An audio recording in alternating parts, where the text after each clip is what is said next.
कशा आहात सगळ्याजणी? आशा करते की मस्त मजेत आणि आनंदी असाल। मैत्रिणींनो, सकाळची सुरुवात झालेली आहे आणि मी सकाळची सगळी घरातली कामं उरकून आता किचनमध्ये आलेली आहे आणि किचन ओटा साफ करत आहे। मैत्रिणींनो, रात्री मला किचन ओटा साफ करायला वेळ मिळाला नाही, त्यामुळे मी आता सकाळी उठून किचन ओटा साफ करत आहे। तर तुम्ही बघत आहात की मी व्यवस्थित सगळ्या लाद्या आणि व्यवस्थित सगळा ओटा पुसून स्वच्छ करून घेत आहे। केव्हाही स्वच्छतेमध्ये जेव्हा आपण कामं करतो ना, तेव्हा कोणतंही काम करायला अगदी मन प्रसन्न वाटतं आणि ती कामंही खूप छान होत असतात आणि आपला दिवसही त्यामुळे चांगला जात असतो।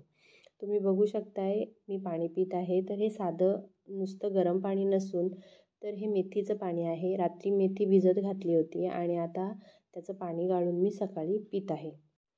त्याचबरोबर मी आता पिठाला उकड घेण्यासाठी पाणी गॅसवर चढवत आहे आणि पिठाला चांगली उकड काढून घेणार आहे। आजही मी भाकरीच बनवणार आहे आणि तुम्ही बघू शकताय समृद्धी उठलेली आहे आणि तिची मस्ती चालू झालेली आहे किचनमध्ये। आता ती सारखी येऊन त्रास देणार आहे। मुलांच्या सुट्ट्या चालू असताना मुलांची आपल्यासोबत अशीच लुडबुड चालू असते। तुमच्या घरातही हीच परिस्थिती असेल आणि आता सम्राटही तुम्ही बघताय, सम्राटही उठलेला आहे आणि बाहेर आता धुमाकूळ घातलेला आहे दोघांनीही।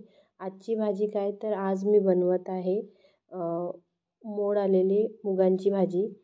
येस, सोबतच तुम्ही बघत असाल की मी इतरही भाज्या घेतलेल्या आहेत। त्यामध्ये मी एक गाजर आणि त्याचबरोबर सोबत एक बीट घेतलेला आहे। तर तो बीट आणि गाजर कशासाठी, तर रोज सकाळी 1 ग्लास मी बीट आणि गाजराचा ज्यूस तयार करते, तो स्वतःही घेते आणि माझे सासरे आहेत थोडेसे तब्येतीने आजारी आहेत काही दिवसांपासून, तर त्यांनासुद्धा मी गाजर आणि बीटाचा ज्यूस करून देते। सो मी व्हिडिओमध्ये टाकलेलं नाही आहे, नेक्स्ट व्हिडिओमध्ये मी तुम्हाला मी कशा प्रकारे बनवते ते दाखवेन। सो तुम्ही पाहत असाल की मी रात्री भिजत घातलेली मूग आहेत, त्याचीच आता भाजी बनवत आहे। सो सगळ्या भाज्या वगैरे मी चिरून कापून घेत आहे आणि आता भाजी करायची सुरुवात करत आहे।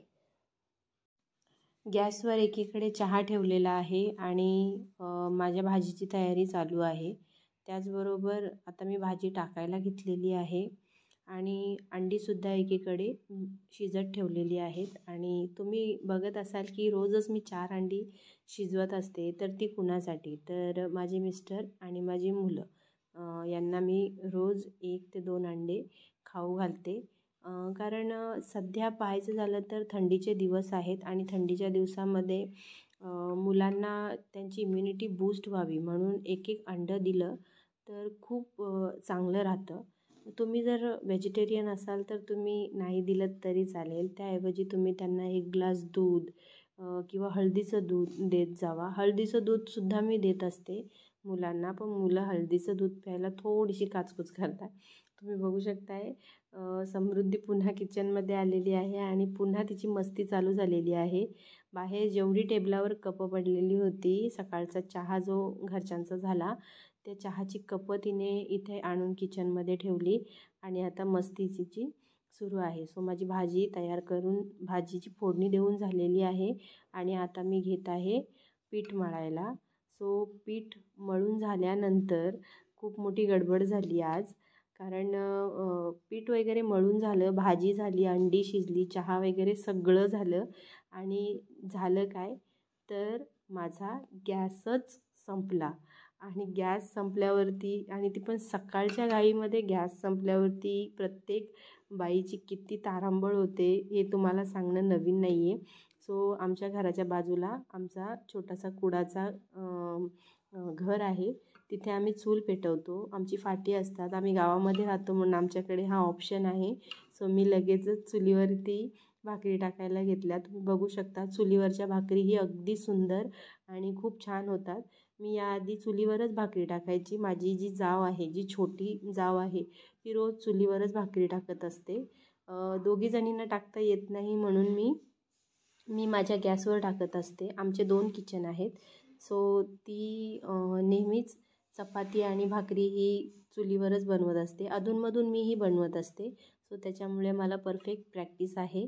असं नाही आहे की चुलीवर अचानक बनवायला लागलं तर कसं बनवणार. सो येस, तुम्ही बघू शकताय सुंदर अशी फुगलेली आहे आणि चुलीवरच्या भाकरीही खूप छान होतात. येस, चला तर मग मैत्रिणींनो, व्हिडिओचा इथेच एंड करते. भेटूयात पुढच्या व्हिडिओमध्ये. तोपर्यंत मस्त राहा, स्वस्त राहा, आनंदी राहा.